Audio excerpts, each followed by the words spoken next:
Welcome back to Reviews by Hunter. That's me, I'm Hunter.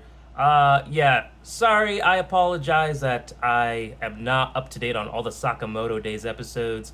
I've been dealing with some pain, finally went and saw the doctor and got some meds.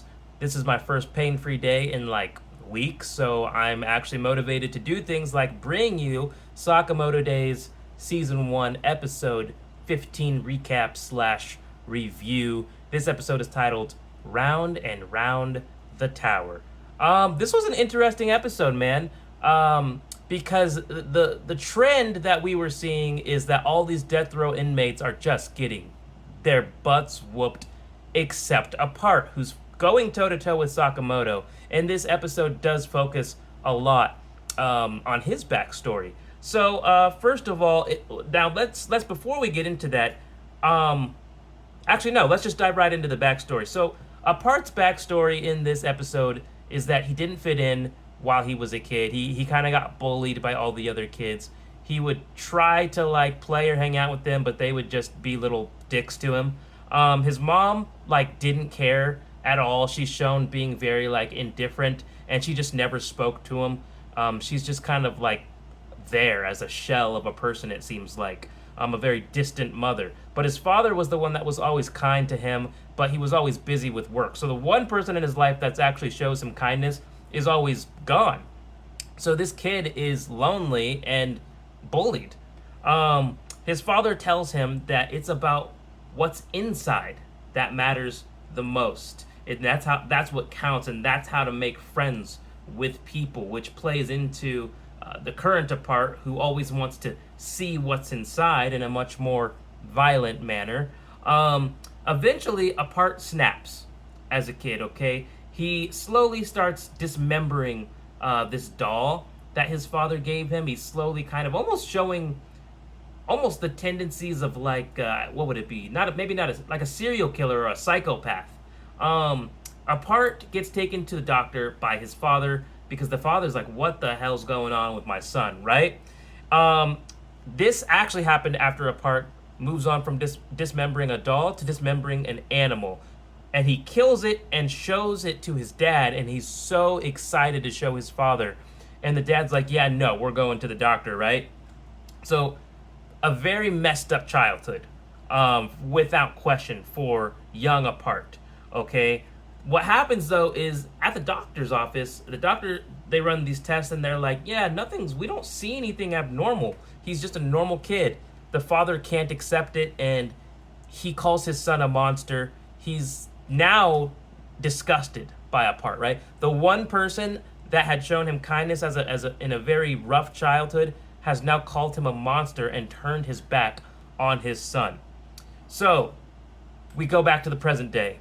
And Sakamoto tells Apart that when you kill somebody, any connection that was there, you kill that as well. Because Apart thinks that to connect with people, he needs to see what is quite literally inside them, taking his father's words of wisdom to heart. So the tower that they're fighting on starts to fall, right? Remember that they're fighting up on top of this tower. He's going toe-to-toe with the Sakamoto. And what happens is Sakamoto starts to hold up the tower with his brute strength.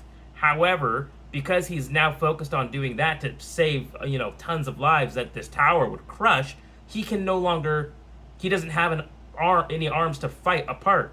This is where we see, all of the sudden, man, a member of the Order named Yatsumura. He's this elderly swordsman. Aura farming? That's this guy right here, Yatsumura, okay?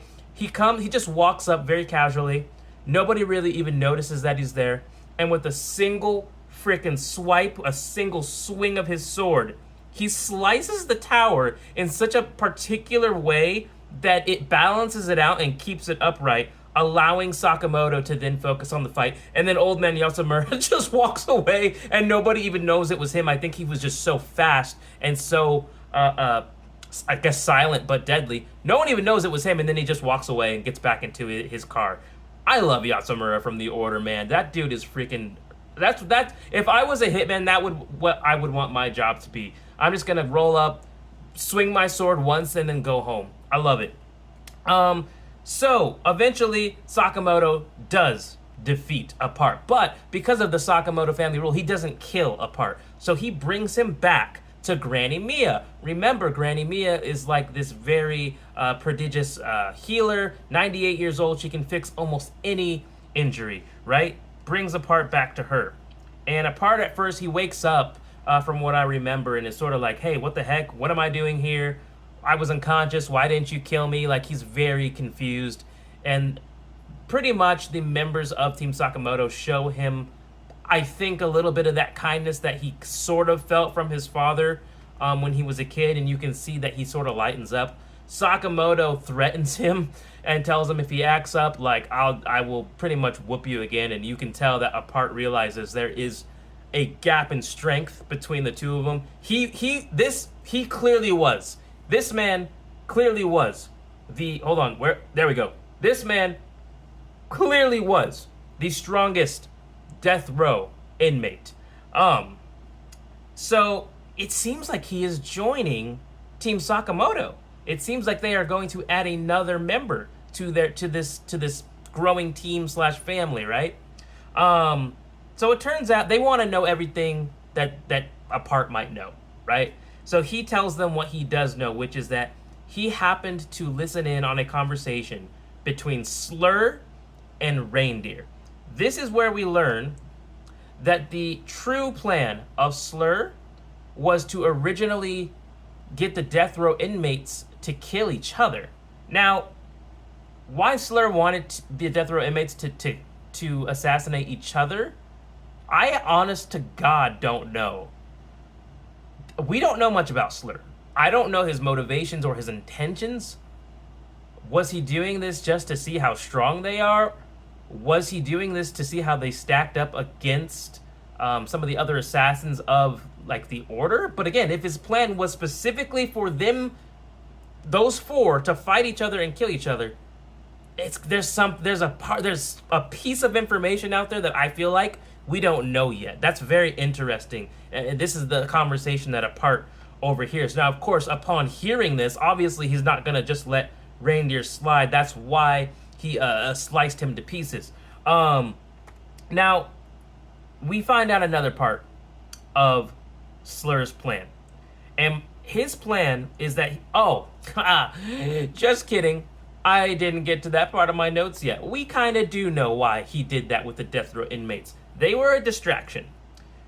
A distraction for what? They were a distraction to take apart the JAA, Japan's Assassin Association that boasts over 1,000 members, I believe they said.